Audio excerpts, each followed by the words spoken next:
noite. Olha, tu assunto, dá lugar pro varão. Enquanto tu marcha na terra, o varão vai marchando em direção ao teu problema. Vai.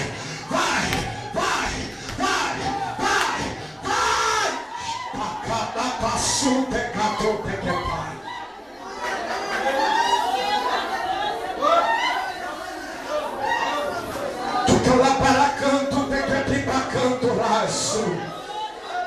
Tu te asteca, né, pecanto bom. Tu quer para cantar assunto, né, camplapata. Tu quer né, picanto para lá canto do raço. Tu liga mandar a cantura seca e para cantar. Meu Deus, eu vou ficar doido aqui hoje, Jesus. Eu nem comecei a pregar ainda. Meu Deus do céu.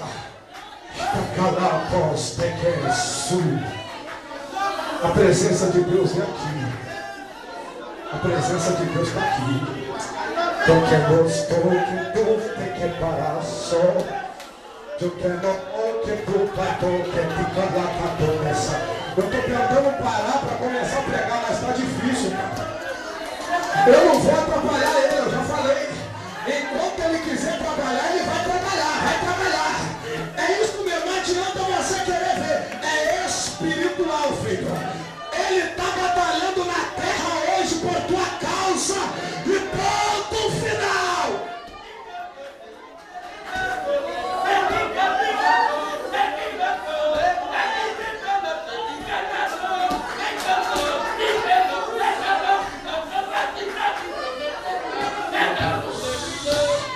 Tem mistério.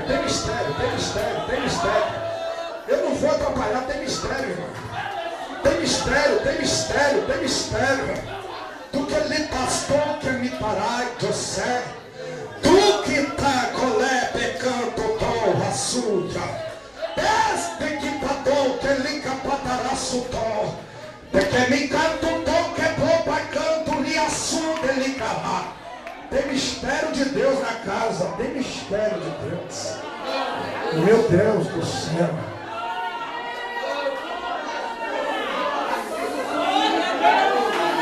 Meu Deus.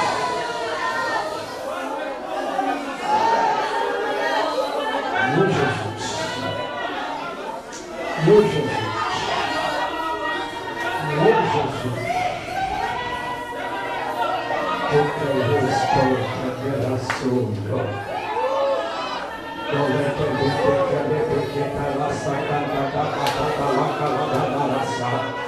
Eu estou sentindo a presença dele muito forte, irmão. Não tem como. Não tem como lutar com esse varão, não, irmão. Deixa ele fazer o que ele quiser fazer. Tocado som que me pecados tem que batar assunto. Tocou que pico do assunto. Olha que mistério. Eu não vou aguentar não.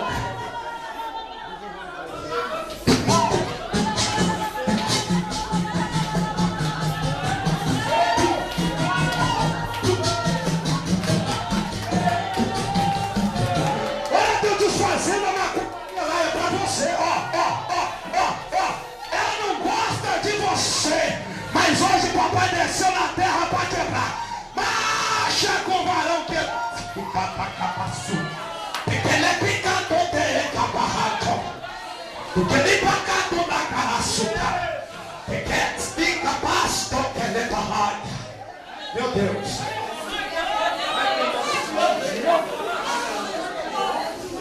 Estou colocando sul. Ele é que tirastou que tipo com rosuta. Sinta a presença do varão e dá lugar, irmão. Sinta a presença do Espírito Santo e dá lugar. Deixa ele te encher. Deixa ele te encher nesta noite. Porque é noite de vitória para a tua vida hoje. Jesus marcou um encontro com cada pessoa aqui nessa noite. Com cada um de vocês.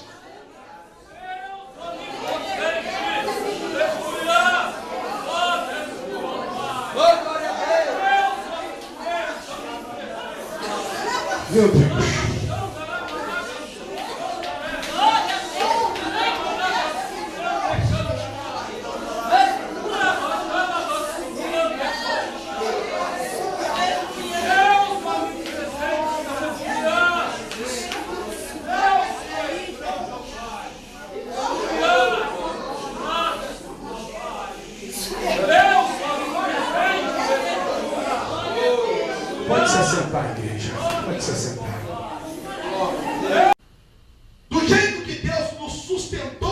deserto, Ele vai nos dar vitória contra esse povo inimigo, contra os gigantes. Josué era um servo obediente. E na verdade, Josué estava sendo preparado para ser o sucessor de Moisés. Até então ele não sabia. Até então, ele somente acatava a ordem que Moisés dava. Obedecia e fazia com prazer. A Bíblia ensina que Josué também era um homem de consagração. Era um homem que buscava o Senhor. Tem algumas referências que você vai ver que Josué entrou no templo. Moisés entrava no templo, saía do templo, voltava para o templo e Josué ainda estava no templo. Eu percebo que Josué, além de ser obediente, Josué era um rapaz espiritual. Além de Josué ser obediente ao seu líder, Josué era obediente a Deus.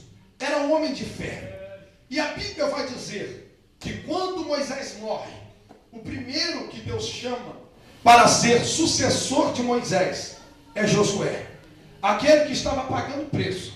Aquele que estava obedecendo por anos, 40 anos no deserto, sobre a obediência de Moisés.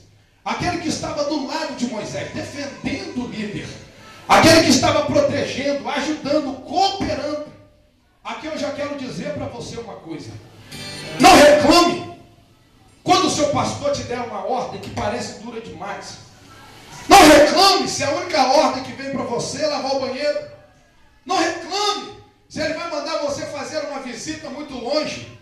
Não fique murmurando, apontando para os outros e dizendo, por que fulano não vai? Para com isso, irmão. Obedece a ordem do seu líder. Porque Deus, ele não enche ninguém desobediente. Deus não dá poder para desobediente. Deus não abençoa rebelde.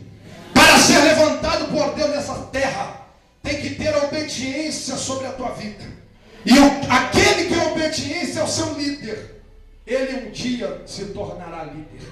Quem não presta para obedecer, nunca prestará para mandar. Por quê?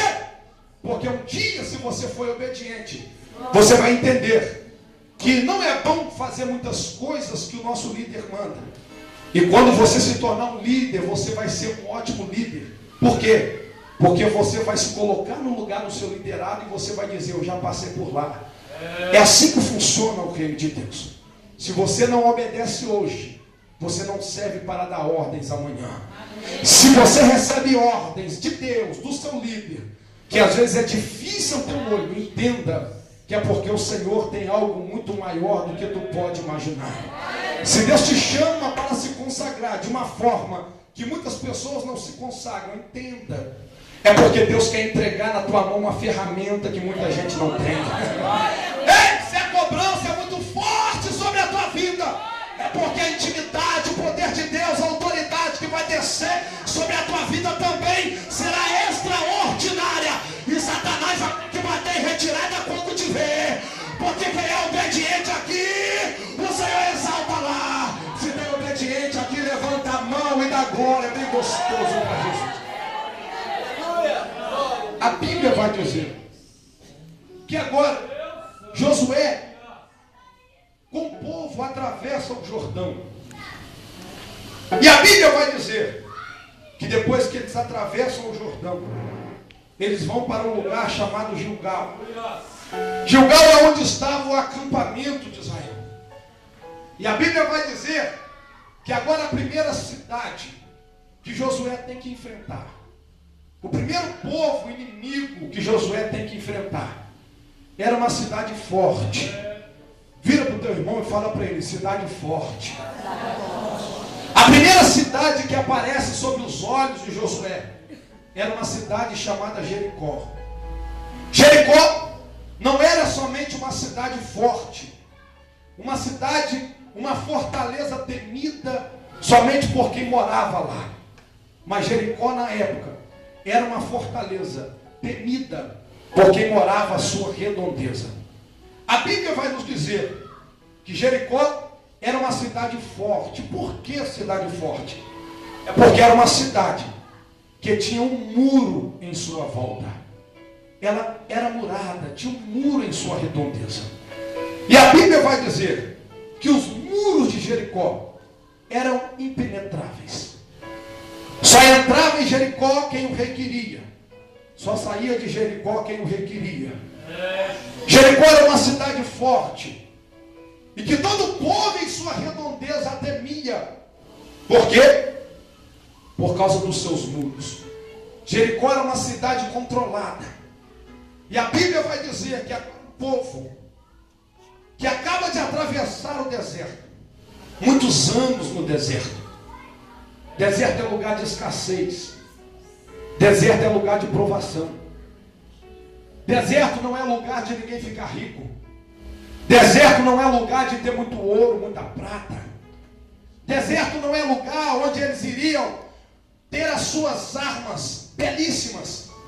Onde eles iriam construir as suas armas de guerras poderosíssimas, como tinha Salomão. Milhares de cavalos, carros de guerra. Não. Deserto é um lugar onde se come o almoço e não sabe se vai ter janta. Deserto é um lugar de escassez. Deserto é um lugar de seca, onde você come hoje, mas você não sabe se vai ter amanhã. Onde o pouquinho que você tem que segurar. Porque deserto é lugar que se planta e não se colhe. Deserto é lugar de terra árida. Deserto é lugar de pouca água. E não é todo mundo que sobrevive ao deserto. Para sobreviver ao deserto tem que ter estratégia. Para sobreviver ao deserto tem que ter inteligência. E para sobreviver ao deserto tem que ter muito Deus na vida. É por isso que muitas pessoas vêm para a igreja e não conseguem continuar na igreja. Porque o primeiro pensamento que vem na vida, na cabeça deles, é que eles vão entrar na igreja e vão ficar ricos. É que eles vão entregar a vida deles para Jesus, e a primeira coisa que Deus vai fazer é encher ele de ouro, de prata, dar muito carro, casa e mansão. Quando ele percebe que o evangelho é uma vida de renúncia, é uma vida onde você renuncia a si mesmo, o seu ego, tudo aquilo que você gosta por causa de Jesus. Quando ele percebe que ser evangélico é ter uma vida privada de muitos desejos. Quando ele percebe que quando ele quer seguir a Cristo, ele não pode fazer tudo o que ele quer, ele não consegue ficar. Ele não consegue levar a cruz. Ele não consegue continuar levantando a bandeira por muito tempo. E sempre você vai encontrar um afastado que diz assim: não é para qualquer um. Seguir a Cristo é muito difícil. Estar na igreja é muito complicado. Porque na verdade Deus, ele não é injusto. E chega o momento da prosperidade. Mas você não pode confundir providência com prosperidade. O tempo da providência não é somente um ano. Não é somente 2 anos. O tempo da providência é o tempo em que você necessita para ser lapidado por Deus, para ser preparado para entrar na prosperidade. É bem verdade que hoje os crentes estão mais preparados para viver na prova do que para viver na bonança. Por quê? É porque ele está na igreja de bicicletinha, implorando a Deus por uma motinha, um carrinho. E você vai ver que quando ele recebe a moto e o carro, a primeira coisa que ele vai para o baile funk, ele vai esquecer a igreja, vai para o boteco e vai curtir com os amigos. Então, na verdade, muitas pessoas têm que continuar na prova, até o coração dele receber a lapidação necessária, para que ele receba a prosperidade de Deus e não venha se afastar do caminho do Senhor. Na verdade, a primeira coisa na vida dele é a presença de Deus. E o resto vem no pacote. Porque a Bíblia diz: buscai primeiro ao reino de Deus, e as demais coisas vos serão acrescentadas. No dia que você estiver disposto a adorar a Deus com todo o teu entendimento, com toda a tua sabedoria, com todo o teu amor, e colocar Deus em primeiro lugar na tua vida, aí sim você vai estar preparado para receber as bênçãos do Senhor, e vai entrar aqui dando glória ao Senhor, dizendo: só o Senhor é Deus. Mas a verdade é que o tempo do deserto, ele existe na nossa vida. E não adianta você querer sair do deserto antes do tempo. Porque todo deserto tem um início. Todo deserto tem meio e todo deserto tem fim. Não adianta do meio você querer pular para o fim. Só Deus é onipresente. Você não tem esse poder. Deus te coloca no início do deserto. Tu tem que cantar igual Lázaro. Vou passando pela prova, dando glória a Deus. Quando tu chega no meio do deserto, continua cantando igual Lázaro. Vou passando pela prova, dando glória a Deus. Quando tu chega no final do deserto, aí você vai ver o Senhor pegar na tua mão e diz assim: já que tu passou dando glória a Deus, então eu te tiro do deserto. E agora tu glorifica e aplauda bem forte para Jesus, porque Ele merece a tua adoração. Quando Josué se depara com Jericó, Josué está de frente a uma cidade forte. E a Bíblia vai dizer que Josué então vai se prostrar e vai orar ao Senhor. A Bíblia diz que do nada aparece um anjo na frente de Josué. Aqui, ensinado pelos teólogos, a famosa teofania, que é a aparição de Cristo no Antigo Testamento. Toda vez que apareceu um anjo no Antigo Testamento dizendo: eu sou, eu vou te dar, eu vou fazer, não é um anjo, ele apareceu como um anjo, mas é o próprio Cristo, porque anjo não pode ser adorado, anjo não tem o poder, a não ser que Deus lhe permita fazer tal coisa. E a Bíblia vai dizer que ele se prostra e diz: tu és um dos nossos, ou tu és um dos inimigos? A Bíblia vai dizer que esse anjo então diz para ele: eu lhe darei Jericó nas tuas mãos.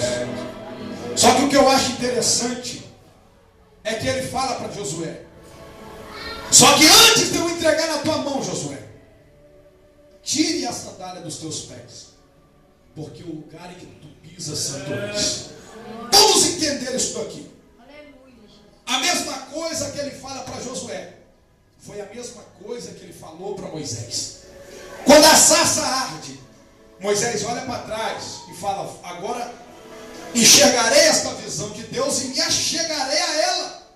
O Senhor brada do fogo e diz: Moisés, não te achegues para cá. Antes, tire a sandália dos teus pés, porque o lugar em que tu pisas é terra santa. O que eu entendo com esta passagem: antes de uma grande vitória e antes de uma grande batalha, tem que ter primeiro a santificação. Como é que pode esse negócio? Vou te explicar. A Bíblia diz que o homem veio do barro, veio da terra. E quando o Senhor desce na terra e pisa na terra, irmão, a terra não era santa. Mas porque o Senhor está na terra, a terra se torna santa. E por quê? Porque quando nós falamos de pé, falamos de santidade. Pé, à luz da Bíblia, simboliza a santidade. Por quê? Porque os teus pés te levam para Deus, ou os teus pés te levam para o inferno. E na verdade, o porquê tirar a sandália do pé, o que tem uma coisa com a outra. Quando Deus pisa na terra, a terra se torna santa. E se foi Deus que tirou o homem do barro, a única coisa que interfere a ligação de Deus com o homem é a sandália. Se Deus desceu na terra, a terra está santa. Se o homem estiver com sandália, ele está separado do chão. A sandália é aquilo que interfere. A sandália é aquilo que atrapalha. Mas por quê? Porque se o homem estiver com o pé no chão, se Deus desceu, a terra é santa. E se o barro estiver ligado à terra, na hora ele se santifica.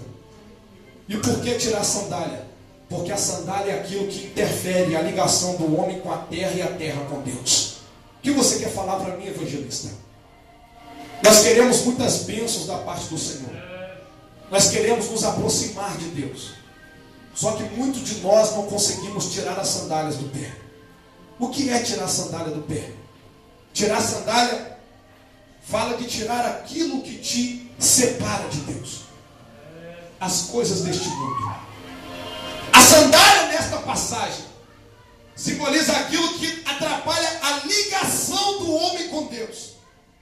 A Bíblia diz que a amizade do mundo é inimizade contra Deus.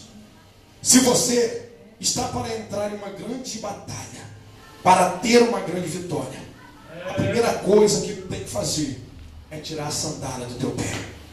Tira tudo aquilo que te atrapalha a estar ligado a Deus. Renuncie tudo aquilo que você gosta de fazer para fazer o que Deus gosta que você faça. Esqueça tudo aquilo que te atrai. Renuncie. Isto é pegar a sua cruz e seguir a Jesus. Isto é renunciar, negar a si mesmo. Sabe o que é negar a si mesmo?